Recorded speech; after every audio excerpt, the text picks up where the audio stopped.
నేర్పాలి అభినందనలు మనం, అందుకు చెప్పాలి మనం. ఇంకొకటి, జంగారెడ్డి కూడా మెట్ట ప్రాంతం అని అంటూ ఉంటాం. మెట్ట ప్రాంతంలో ఇంత చక్కటి నాట్య మయూరిగా పేరుగాంచి ఇటువంటి కూచిపూడి నృత్య ప్రదర్శనని మన ప్రాంతంలో ఇస్తూ మనల్ని అందరినీ మనసుల్ని రంజింపజేసేటువంటి భాగ్యం కల్పించడం మన అదృష్టం ఆవిడ ఈ ప్రాంతంలో ఉండడం. తదుపరి ముత్యాలమ్మ అమ్మవారి ఆలయం. ఈ ఆలయం నిర్మాణం చేసినటి నుంచి ఒక్క విషయం మాత్రం తెలుసుకోవాలి, జంగారెడ్డిగూడెం పట్టణం ఎప్పుడు పుట్టిందో అప్పటి నుంచి ముత్యాలమ్మవారు ఉన్నట్టే లెక్క.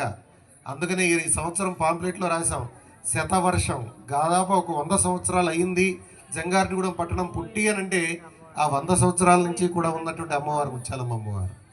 ఆ అమ్మవారిని వెలికి తీసుకొచ్చి మళ్ళీ పునఃప్రతిష్ఠ చేసి ఆ చేసిన నాటి నుంచి ఈనాటి వరకు అమ్మవారిని విడిచిపెట్టకుండా ఒక ఆలయ నిర్మాణం ఒక ఎత్తు అయితే నిర్వహణ అంతకన్నా చాలా విశేషమైనటువంటి కార్యక్రమం. ఒక మాదిరిగా ఒకళ్ళ వల్ల అయ్యేది కాదు. అది దైవానుగ్రహం మనపై ఉంటే తప్పితే భగవంతుణ్ణి మనం పోషించడం అనేది జరగదు. అది కాబట్టి అంతటి మహత్తర కార్యాన్ని భుజస్కంధాల మీద వేసుకొని ఈ ఆద్యంతం నడిపిస్తున్నటువంటి బవిడిశెట్టి మురళీకృష్ణ గారి దంపతులు ఉంటే ఇద్దరు దంపతియుక్తంగా, ఎందుకంటే వారిద్దరూ పడేటువంటి కష్టం బాగా తెలుసు. ఏ కార్యక్రమాన్ని ఇక్కడ చేయాలి అనన్నా వారిద్దరూ కూడా ప్రధాన భూమిక పోషిస్తారు. ఆవిడ వెళ్ళి మహిళలందరినీ తీసుకొచ్చి కూర్చోబెడతారు. ఆవిడ ఈయన ఊళ్ళో ఉన్న అందరినీ పెద్దవాళ్ళందరినీ పిలిచి తీసుకొచ్చి కూర్చోబెడుతూ ఉంటారు. ఇది మన ఇంట్లో పెళ్ళా, భగవంతుడు వచ్చి దండం పెట్టుకుంటాడు కదా అని అనుకోరు ఆయన. ప్రతి ఒక్కరిని పేరున పిలిచి తీసుకొచ్చి కూర్చోబెట్టి ఎంత ఒక కార్యక్రమాన్ని నిర్వహించాలి అని అంటే చాలా వ్యయ ప్రయాసలు. కానీ సంవత్సరం పొడుగుతా ఏదో కార్యక్రమం ఇక్కడ జరుగుతూనే ఉంటుంది నిరంతరాయంగా.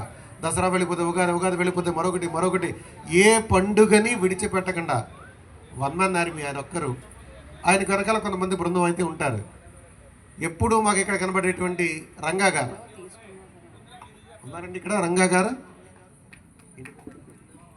చోడవరపు రంగా గారు, వీరికి వెన్నుదన్నుగా ఉంటూ కార్యక్రమ నిర్వహణలో ప్రధాన భూమిక పోషిస్తూ అన్ని విధాలా తన సహాయ సహకారాలు అందిస్తూ, ఎప్పుడూ కూడా ఒక మనిషి సంకల్పం ఉంటే ఆ సంకల్పం మంచిదైనప్పుడు మనం ఏం చేయాలి అంటే 10 మంది సహకరించాలి. సహకరించినప్పుడు ఒక అద్భుతమైనటువంటి కార్యక్రమం రూపకల్పన చేసుకుంటుంది. ఈ సమిష్టిగా మనందరం చేసేటువంటి కార్యక్రమం ఒక మంచి ఫలితాన్ని ఇస్తుంది. కాబట్టి